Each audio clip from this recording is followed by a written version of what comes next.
Madam మీరు తెలంగాణలోనే first మహిళ కదా సర్జికల్ ఆంకాలజిస్ట్‌గా. సో, ఆ టైంలో ఎలా ఉండేది కాంపిటీషన్? అంటే ఇప్పుడు సీట్స్ ఎక్కువైనాయి. అప్పుడు కొంచెం సీట్స్ తక్కువ ఉండేవి. సర్జికల్ ఆంకాలజీ, మెడికల్ ఆంకాలజీ కానీ ఆంకాలజీ సీట్స్ కొన్ని సెంటర్స్‌లోనే ఉండేవి అనమాట. అప్పుడుతో కంపేర్ చేస్తే ఇప్పుడు చాలా రెట్లు పెరిగినాయి సీట్స్.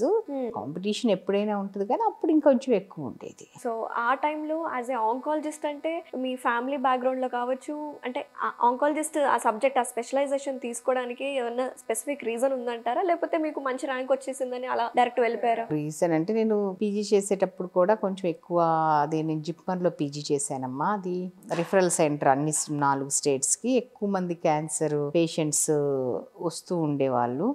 అండ్ అప్పుడు కూడా ట్యూమర్ బోర్డ్స్ జరిగేది పీజీ టైం అప్పుడు కొంచెం చాలా ఇంట్రెస్ట్ డెవలప్ అయింది వాళ్ళ. సో, ఆంకాలజీ సబ్జెక్ట్‌కి వెళ్ళాలి, స్పెషలైజేషన్‌కి వెళ్ళాలని ముందే ఎంబీబీఎస్‌లో కూడా అనుకున్నారా? బీబీఎస్ కాదు పీజీ.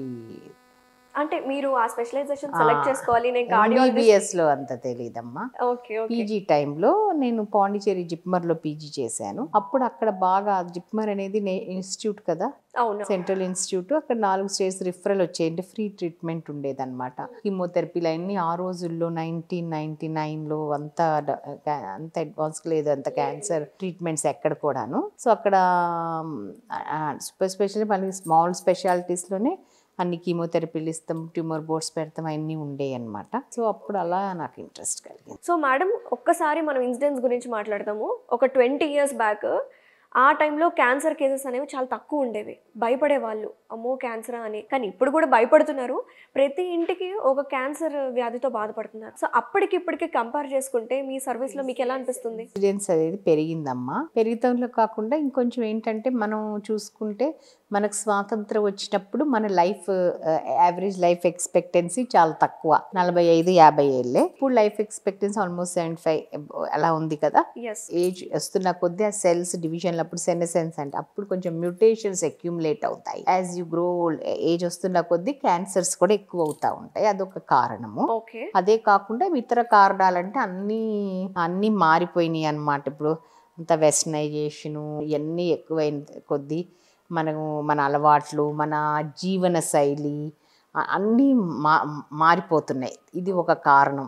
చాలా వరకు క్యాన్సర్లు కూడా జీవన శైలికి సంబంధించిన రుగ్మతి అన్నమాట. అండ్ అదే కాకుండా మనం తినే ఆహారం, పీల్చే గాలి, తాగే నీరు అన్నీ కలుషితం అవటము, స్ట్రెస్ ఒకటి ఇప్పుడు ఫాస్ట్ లైఫ్లో, ఇవన్నీ కూడా కారణాలు. ఓకే. సో నిద్ర సరిగ్గా లేకపోతే క్యాన్సర్ వస్తుంది. ఫుడ్ అనేది కొంతమందికి అర్థమైపోయింది. ఫుడ్ సరిగ్గా లేకపోతే when we are in unhealthy డైట్‌లో ఉంటే క్యాన్సర్స్ వస్తాయి, ఒబేసిటీ వస్తాయని అర్థమవుతుంది. కమింగ్ టు ఈ స్ట్రెస్ అండ్ స్లీప్ లేకపోవడం వల్ల కూడా క్యాన్సర్స్ వస్తాయా? స్లీప్ లేకపోవటం వల్ల క్యాన్సర్ వస్తాయని ఎక్కడ ప్రూవ్ అవ్వలేదు. బట్ కొంతవరకు అంటే లైఫ్ స్టైల్ అనేది నియంత్రించుకోవటం చాలా మంచిది ఎవరైనా.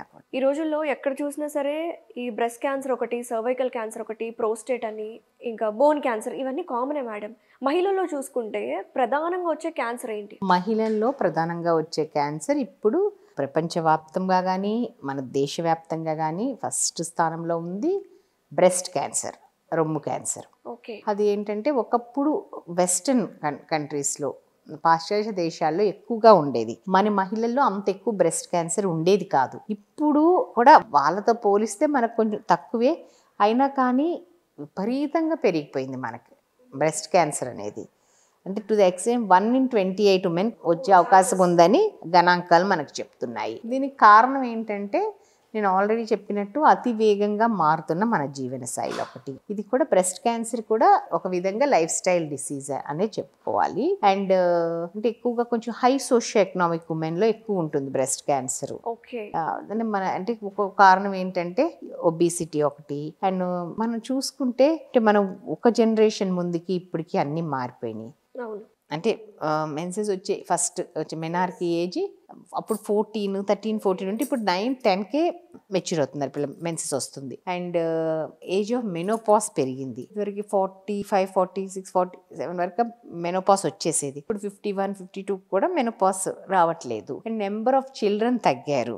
అంతకుముందు చాలా మంది 5, 6 అట్లా ఉండేవాళ్ళు. ఇప్పుడు ఒకళ్ళు ఇద్దరు అసలు ఉండట్లేదు, ఒకళ్ళు ఇద్దరు కానీ మ్యాక్సిమం. అండ్ మనం తినే ఆహారం, పీల్చే గాలి, తాగే నీరు అన్నీ కలుషితం. అండ్ ఎక్సర్సైజ్ లేకపోవటం, ఊబకాయం, ఒబిసిటీ, ఇవన్నీ కూడా కారణాలు. ఎక్కువ అవటానికి. ప్రతి మహిళలు కూడా చాలా అప్రమత్తంగా ఉండాలి దీని గురించి. ఎందుకంటే బ్రెస్ట్ క్యాన్సర్ మన భారతదేశంలో మనం పాశ్చాత్య దేశాలతో మనం పోలిస్తే 10 ఏళ్ళు తక్కువ ఇన్సిడెన్స్ ఆఫ్ బ్రెస్ట్. మనకి 40 to 50 అయితే వాళ్ళకి 50 to 60. అంటే అర్థం ఏంటంటే యంగ్ ఏజ్ బ్రెస్ట్ క్యాన్సర్స్ మన భారతదేశంలో ఎక్కువ. ఎందుకంటే యంగర్ ఏజ్లో వచ్చే క్యాన్సర్స్ కొంచెం అగ్రెసివ్గా ఉంటాయి. సో అందుకని ప్రతి మహిళ కూడా there should be breast aware. అంటే వాళ్ళ శరీరంలో జరిగే మార్పులు వాళ్ళకి తెలుసుకొని ఉండాలి. ఏ ఒక్కరో చిన్న చిన్న కణితలు కానీ గడ్డలు కానీ చెనుమోలి ఇట్లా లోపలికి వెళ్ళినట్టు రిట్రాక్ట్ అయినట్టు ఉన్నా కానీ, ఆ బ్రెస్ట్ మీద చర్మంలో ఏమైనా తేడా ఉన్నా కానీ, నారింజ తొక్కులాగా అట్లా మందపడి అట్లా తేడా ఉన్నా కానీ, చంకల్లో గడ్డలు ఉన్నా కానీ, ఏమైనా చెనుమోలో రక్తం కానీ, ఏదైనా రసి కానీ, ఏదైనా కారినా కానీ, ఎలాంటి ప్రాబ్లం ఉన్నా వెంటనే డాక్టర్ని సంప్రదించాలి. ఇది ప్రాబ్లం ఉన్నప్పుడు. ఈ ప్రాబ్లం ఉండాలన్నా గడ్డ మన చేతికి తగలాలన్నా ఒక 2 సెంటీమీటర్లు ఒక చిన్న ఉసిరిగాయ చెర్రీ సైజ్ ఉంటేనే తగులుతుంది. కొంత అగ్రెసివ్ క్యాన్సర్స్ అయితే ఈ పాటికే బ్లడ్లోకి స్ట్రీమ్లోకి వెళ్ళిపోతాయి సెల్స్. అందుకని మనము ఇక్కడి వరకు కూడా ఆగకూడదు.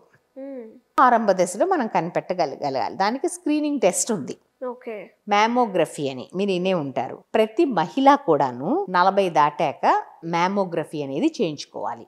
మీ సర్వీస్లో ఇప్పటి వరకు బ్రెస్ట్ క్యాన్సర్స్ వచ్చే ఏజ్ ఎంత తక్కువ ఏజ్లో మీరు చూసారు మేడం? 18 years అమ్మాయికి కూడా చూసామండి. 18 years అంటే మేబీ జెనెటిక్స్ వల్ల?